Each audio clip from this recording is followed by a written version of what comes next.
What's going on, family? What's going on? What's going down with Shaq? And welcome to another episode of Super Black Comic Book Reviews by Jonathan Soul.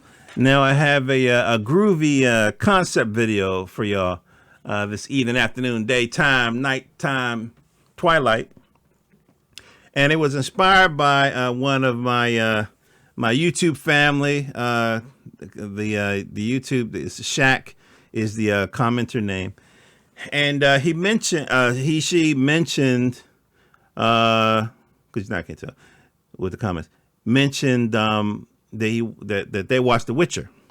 And I tried to watch The Witcher a little bit. I keep saying, why has Henry Cavill got this wig? But then when Henry Cavill was in Mission Impossible, I was like, why is Tom Cruise fighting Superman? But anyway, that's just my shortcoming. What I wanted to do this time was give you guys the top 10 comics that would make dope TV shows. The top 10 comics that would make dope TV shows. All right. So you know how black people do. I got 10 and plus 1 or 2. Okay, so let's go. All right. So this one, Day Black. Now, Day Black is by Keith Cross. Okay, brother out of Atlanta, I believe. Last time I talked to him, and it's about a vampire, long-lived vampire, who right now is posing as he's not posing, but he's a tattoo artist in a town in Georgia called Day Black.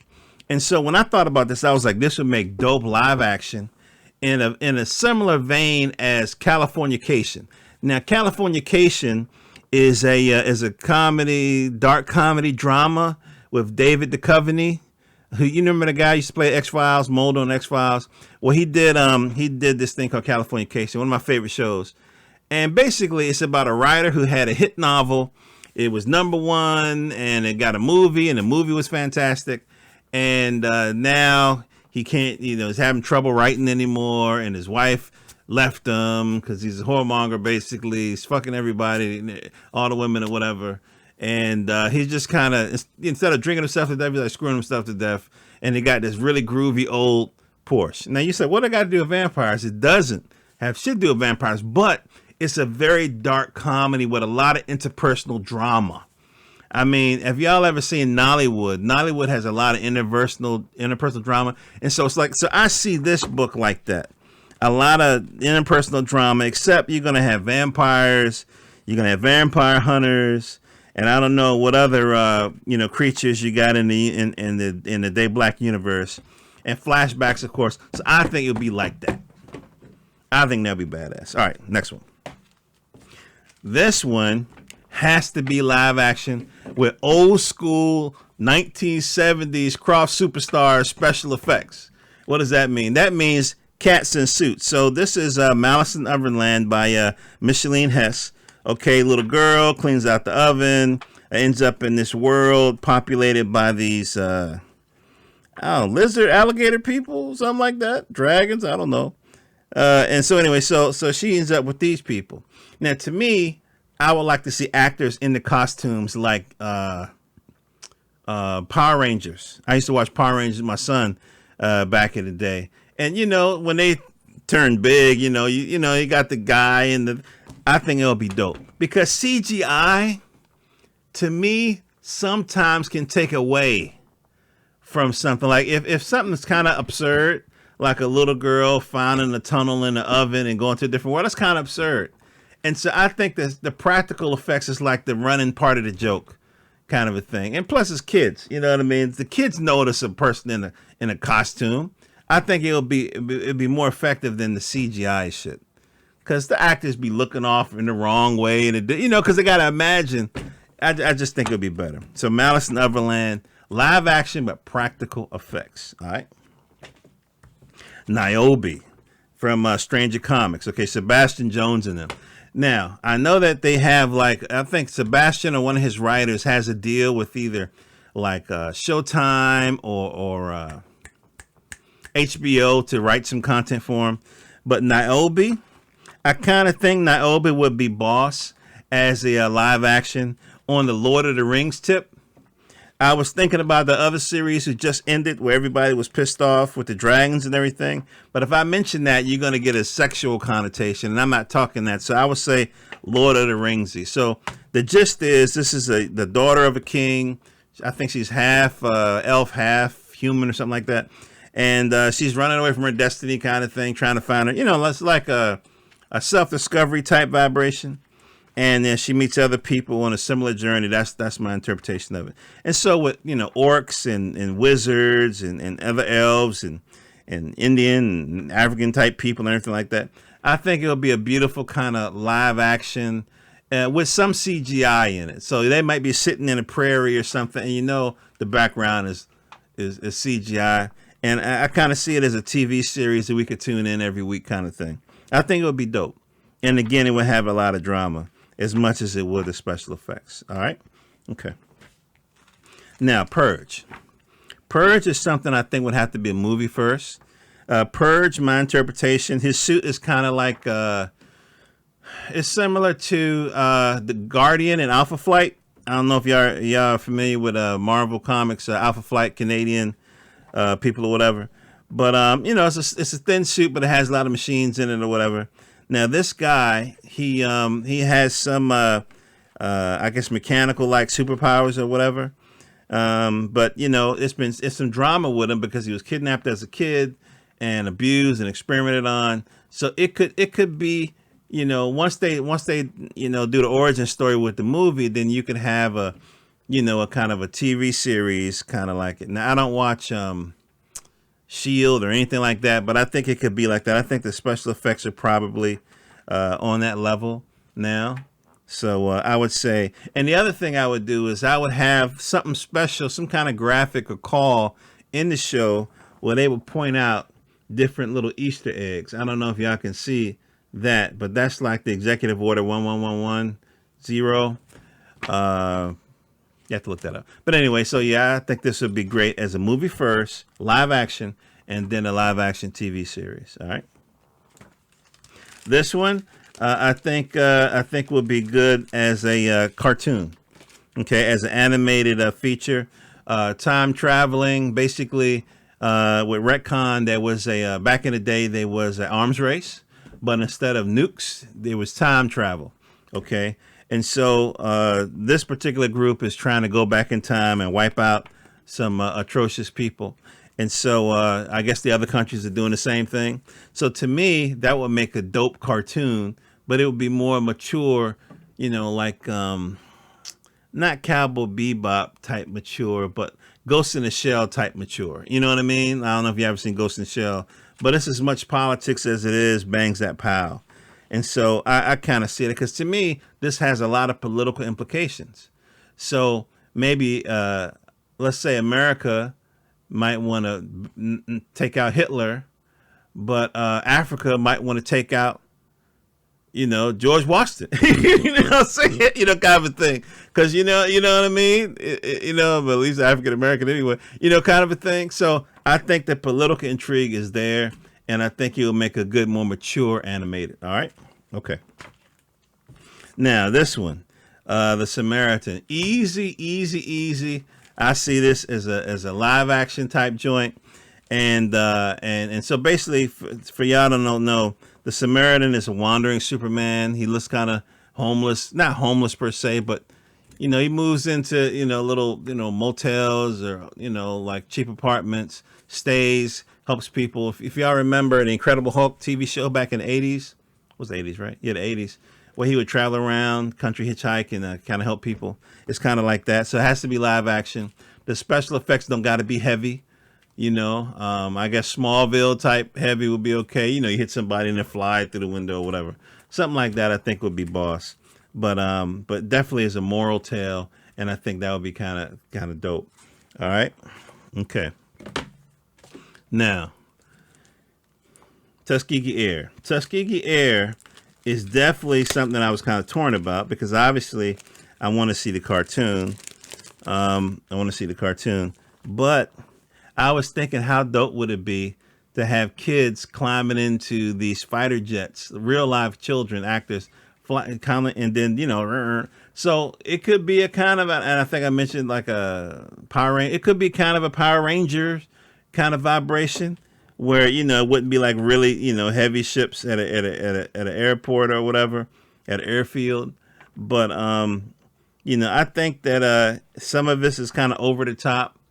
And so they could definitely change into these robots and be battling other robots and things like that. So I would say live action, and I would definitely say, on that Power Ranger side of the game. All right. This one. Woo! The Trill League, okay? Now this is the art book of it. This isn't the book. The book is over there in my bookshelf of destiny. And so basically, if y'all don't know, the Trill League is like a spoof on the Justice League, on manga, anime. I say American society nowadays, kind of thing. And so it's very funny. It's very funny. It's almost like I would say this is almost something like a a Samurai Champloo kind of vibration in terms of animation and so forth, in terms of the music you could put in there and stuff, and the humor, because it's serious satire, but it's funny. You know what I mean? And the art would have to be strong. So I would definitely say Samurai Champloo vibration would be appropriate here. All right. Okay, Void Beast. Void Beast, if y'all don't know, is it's kind of, to me, I'm thinking about Naruto when I think about it. Now, I'm not super strong on anime in terms of knowledge, but I would say Naruto only because he's going to a place to learn how to use his powers better. And so, I would definitely say it had to be an animation like Naruto kind of a thing where they're, battling and all that kind of stuff, and getting stronger and building relationships and, loyalty and all that kind of shit like that. I think that would be a dope animation, Void Beast from Matthew Jones. All right. Okay. All right. Now, Johansi. Johansi actually, the brother Paul Louis Julie is actually going to, he's working on an animated trailer right now. He's been working on it for a while. He's one of those brothers that, writes, draws, does everything. And so when I see this, I definitely see it as an animation. Definitely see it as an animation. It could be live action as well. But again, I would say Doctor Who graphics. And when I say Doctor Who graphics, I mean some of the monster people would be in costume. When you're in a ship and you're touching panels, that shit is not, you know what I mean? It was kind of, that's the way I see it, because I think that it would cause us to focus more on the characters and things like that, because that's what makes this story go, is the characters. The art is beautiful, but it's really, the fact that you give a damn about the characters and want to know what's next that makes this interesting. And of course, he has a whole bunch of other stuff that he wants to work on too. All right, so I think that's 10. So now this is my plus one. Now, I would love to see Brother Man as a live action, and I felt this way for years. When I first got Brother Man back in 93, 92, 94, whatever it was, 90 something, I had this scene in my head, and it was from it was a series where the villain was Blockhead, and he had two big guys who looked like LL Cool J, the way they were dressed. And I see him, basically they had beat up this brother who is Valor. Oh gosh, what's the brother's name? That's, I'm getting old. But anyway, he beats up Valor, who was I think he was like an attorney, like a state's attorney, it's Victor Valor, right? Oh, Antonio Valor, right? Basically he was grown. He was working for the, I think, public defender's office or something like that. And anyway, he got beat up by the twins. And so I think it was in a movie theater or something. I can't remember. So anyway, so then he goes in his Brother Man outfit, and the guys are sitting in a cafe by a window, a big giant window. And basically they see him, and then they jump through the window and they start wrestling, fighting, whatever. I just thought it would be dope to do that. So live action. So basically for Brother Man, people don't know, no powers. He's a vigilante who does his work in big city. Big city to me is Philadelphia in the 80s. And by day he's like a public defender or something like that. He works for the law offices or whatever. His boss used to be a private detective or whatever. And so the villains are just no power criminals. So usually people are thieves or people who are schemers, like this black guy who basically came up with a piece of legislation. They got rid of all the cops in a particular part of the city, which is funny because with that Chaz or whatever that is out in the northwest, where they have a zone with no cops. I think that shit is hilarious. I think that shit is hilarious, yo. So I think that this would be great as a live action, and it would be easy to put. So, and it's humorous too. It's always some humor in it. So I think it'll be easy to kind of put that humor in there. I'm not saying it's going to be humor. The closest humor that I would say, I hate to say it like this, is the humor that you get in some of the Marvel movies. Just not a joke every 5 fucking minutes. That's kind of annoying. But that kind of a just like, little slight humor kind of thing. But yeah, I think that would be boss. And the reason why I say I think it would be good as a live action is just to see black people being normal, because a lot of this book is just black people just living, being normal. And that's something that you don't see too much on television unless it's in a humorous context. We're always making stupid jokes and they got a laugh track. But yeah, so I think this would be dope. Okay, so finally, last one, I don't know how many, it was 13 or whatever, is Prince of Cats. Now, Prince of Cats is by Ronald Wimberly. He kind of took Romeo and Juliet and changed it into a hip hop thing. And what he did is he focused on kind of the sword play that was in the play, as I recall. I might have read it once back in the day, the original play. But it's DC in the 80s, and they have these gangs running around, but instead of guns or sticks or like that, they got swords. And there's this newspaper, like this kind of community newspaper that has a running like a top 10, and they rank the sword people. And the only way to move up in the ranks is to kill somebody above you, in the ranks. And so this is the duel list is what they call it, the duel list. And so that's something that's important. And then there's a reporter, roving reporter, and all kinds of things. And so there's a lot of black life in the city, and I say black life and urban life because it's not the same. Black life and urban life in the city. And then, but the thing that I think it would be beautiful in terms of a live action is the language. It's important that they keep the language the way Wimberly wrote it. That's what's most important. Because I don't know if you ever heard me say this, but to me, Ebonics is like talking poetry all the time. It's like prose, you know what I mean, kind of thing. And the way he wrote it, it was kind of like that. He kind of took, that Shakespeare English, and then, cooked it, fried it up a little bit. And so I think this would be dope. Would it be dope as a series? Sure. I would say the closest thing I could get to it would have to be like a Cowboy Bebop kind of thing, but it's more violent. So it would almost be like not like Spawn, but it's pretty violent. But I think that it would have a deeper impact if we could see it as a live action. I think that would be dope. And of course, it has to be rated R or whatever the rating is on television, because it's a lot of people getting limbs cut off and all that kind of shit. Does it put black people in the best light in terms of violence? Hell fucking no. But it's an opera of violence is what I would call it.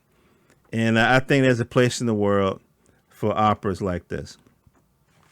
All right, so that's all of the books. That's all I think. And then every comic artist, I think, wants this stuff to become storyboards for a motion picture or something like that. So you got to keep that in mind. But these are the ones that I just kind of, came up with earlier this afternoon. And, I don't celebrate 4th of July or whatever. If y'all know me a little bit from my YouTube stuff, you know why. But yeah, so I think these would make terrific TV shows or motion pictures. All right, this is Jonathan Soul, jonathansoul.com. If you enjoy this content, I kind of put it all together. My podcast interviews with the creators, and my YouTube reviews. I put them all on jonathansoul.com. And you can also find me here on Twitter and Instagram and blackjunction.com and Black Junction TV. All right. And if you want to support your friendly neighborhood podcaster, you can go to Amazon and pick up my novel, Malcolm Mars. It's $2.99, I think, at the time of this recording. And it's a science fiction novel that I wrote about three families that take their families to go to Mars and build a whole new civilization. Three graduates from HBCU engineering. They built a spaceship, and they got to break out for a reason that will become clear if you get the book. And they built a whole new scene. All right, love you guys. Be safe out there. Manage your temper when you're outside with these devils. All right, love you guys. Hope your dreams come true. Keep your head up. Peace.